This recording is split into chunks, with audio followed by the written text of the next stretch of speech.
Interpol, pasok! Tapos na ang maliligayang araw nyo, mga Duterte! Bato, Albayalde, Bongo at Sara! Tapos na kayo! Nandito na ang Interpol! Eto, panoorin nyo, oh. Minumura kayo ng isang vlogger. Dapat lang na hindi talaga kayo dapat igalang. So ngayon, kailangan ipatupad ng Pilipinas ang warrant of arrest laban sa iyo mula sa ICC. Dahil no choice Duterte. Dahil membro ang Pilipinas sa Interpol. Kaya ang pulis ng Pilipinas ang dadampot sa iyo, ang huhuli sa iyo. Oh. O ano Duterte? Tama ba? Ang paliwanag ko rito, tama ba? Ng pulis ng Pilipinas ang dadampot sa iyo, ang huhuli sa iyo. At ibibigay ka naman sa Interpol. At yung Interpol naman ang magbibigay sa iyo sa ICC para doon ka na litisin. Yan Duterte. Matagal ko nang sinasabi yan Duterte sa mga nakarang vlog ko na Interpol dapat ang umaksyon dyan. Dahil sabi nga ng ano ng Pilipinas natin na hindi sila makipag-cooperate sa ICC dahil umalis ng Pilipinas sa ICC. Pero sa pamamagitan ng Interpol, walang magawa ang Republika ng Pilipinas kundi sumunod sa Interpol. Dahil membro tayo ng Interpol, Duterte, membro tayo. Bagamat hindi na tayo membro ng ICC dahil sa kagagawan mong putang ina mo, dahil sa karawagan mong putang ina mo, duwag ka naman talaga eh. Yan lang Dutae, ang katanungan ko napakasimple lang. Dahil ang sabi mo, maisog kang, sabi mo matapang ka, dahil ang sabi mo, mamamatay tao kaya wala kang takot. Pero pagdating sa international criminal, bahag ang buntot mo, putang ina mo. Bahag na bahag ang buntot mo, Duterte. Bahag na bahag ang buntot mo pagdating sa ICC, bahag na bahag.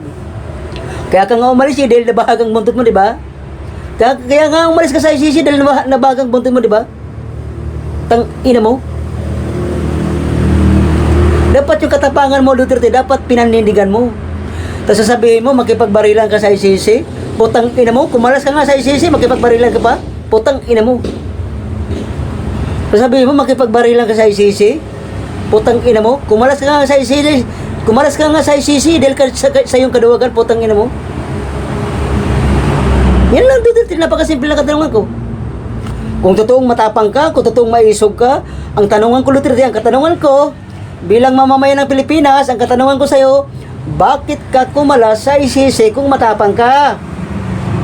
Yan lang Duterte ang katanungan ko. Bakit ka kumalas sa ICC o International Criminal Court kung matapang ka? Dahil sabi mo matapang ka, putang ina mo. Putang ina kang Duterte ka, putang ina mo. Dahil sa iyong kaduwagan, kaya ka kumalas sa ICC, putang ina mo. Yan ang totoo, duwag ka kasi. Duwag kang putang ina mo. Yan ang totoo Duterte. Huwag mo kong pagyabang-yabangan sa katapangan, putang ina mo, dahil duwag ka, putang ina mo. Untok ko yung ulo mo, putang ina ka. Alam mo Duterte, yung ulo mo, sarap yung untok sa pader yan. Sarap mong ilamba, putang ina mo. Alam mo Duterte, si kalamay mo ilamba, no? Kalamay mo ilamba. Kaya huwag ka mag-alala Duterte. Ang pulis ng Pilipinas ang dadampot sa iyo dahil membro tayo ng Interpol. Yan. Kaya ihanda mo na sarili mo. Dahil ang nalalapit na. Ang nalalapit na ang pagdakma sa iyo, Duterte. Malapit ka nang madakma, Duterte, malapit ka na. Ha? Yan. Ha? Malapit ka na, Duterte. Malapit ka na madakma ng pulis ng Pilipinas. Ha? Ang pulis ng Pilipinas ang mag-serve diyan Duterte ng warrant of arrest mula sa ICC. Ang pulis ng Pilipinas. Dahil membro tayo ng Interpol. Yan. Akala mo nakakaligtas ka na sa ICC, no? Akala mo Duterte nakakaligtas ka na sa ICC? Pagdating sa Interpol hindi ka nakakaligtas, putang ina mo. Ha? Kung matapang ka, panindigan mo katapangan mo. Panindigan mo katapangan mo. Kung talagang matapang ka Duterte, hindi na kailangan damputin ka ng pulis ng Pilipinas. Ikaw na mismo pumunta doon sa International Criminal Court. Pumunta ka doon at harapin mo ang mga ipinupukol sa iyo. Kung matapang ka. Ha? Kung ayaw mo naman, sana manlaban ka na lang para matibuhay ka ng putang ina mo. Sana nga Duterte, manlaban ka para matibuhay ka ng putang ina mo. Para tuluyan ka ng matigbak, putang ina mo. Sana nga Duterte. Sana nga Duterte, pag i-serve yung warrant of arrest sa pamamahay mo, sana manlaban ka para matigbak ka ng putang ina mo. Para mamatay ka na, gago ka, putang ina mo. Salot ka, putang ina mo.